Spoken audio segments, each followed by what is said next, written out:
ಹುಚ್ಚಿರು ನಾಲ್ಕಿಂದ ತಿರುಗ್ತಾವೆ. ಭ್ರಮೆ ಬಂದ್ಬಿಟ್ಟಿದೆ ಏನೋ.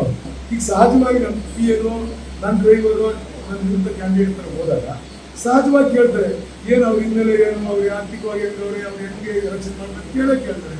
ಹಂಗೆ ನನ್ನ ಮಗ ಕೇಳಿರ್ಬೋದು, ಗೊತ್ತಿಲ್ಲ ನನಗೆ. ನಾನು 3 ತಿಂಗಳಾಗಿ ಮಾತಾಡಿದ್ರೆ ಸತ್ಯ ಹರಿಶ್ಚಂದ್ರ ಹೇಳ್ತಾರೆ ಮಗನ 3 ತಿಂಗಳು ಮಾತಾಡ. ನನಗೆ ಯಾಕೆ ಸುಳ್ಳು ಹೇಳಲ್ಲ? ಸತ್ಯೇಶ್ ಹೆಸರು ಮುಖ್ಯ ಇವರೇ ಮುಂದ್ಬಿಟ್ಟು ಬೇರೆ ಯಾರಿಲ್ಲ. ನಾನು ಯಾಕೆ ಸುಳ್ಳು ಹೇಳಲ್ಲ? ನನಗೆ ಅದು ದರ್ದೇನೈತೆ. ಮೊಬೈಲ್ ಇವತ್ತು ಕೊಡ್ತೀನಿ ನಿಮ್ಮ ಕೈ ಕಾದಲ್ಲಿ ನೋಡಿ. ಅವ್ನು ಹೇಳಿದಾನೆ ಆರ್ ಎಮ್ ಸೆಟ್ಟಲ್ಲಿ ಜೊತೆಗಿದ್ದ ರಾತ್ರಿ 3 ಗಂಟೆ ಮೆಸೇಜ್ ಕಳಿಸಿದ್ರೆ ಕೇಳಿ ಕೊಡ್ತೀನಿ ನಮ್ಮ ಮೊಬೈಲ್ ಚೆಕ್ ಮಾಡಿ. ನಾವು ವರ್ಷ ಚೆಕ್ ಮಾಡಿ ನೀವು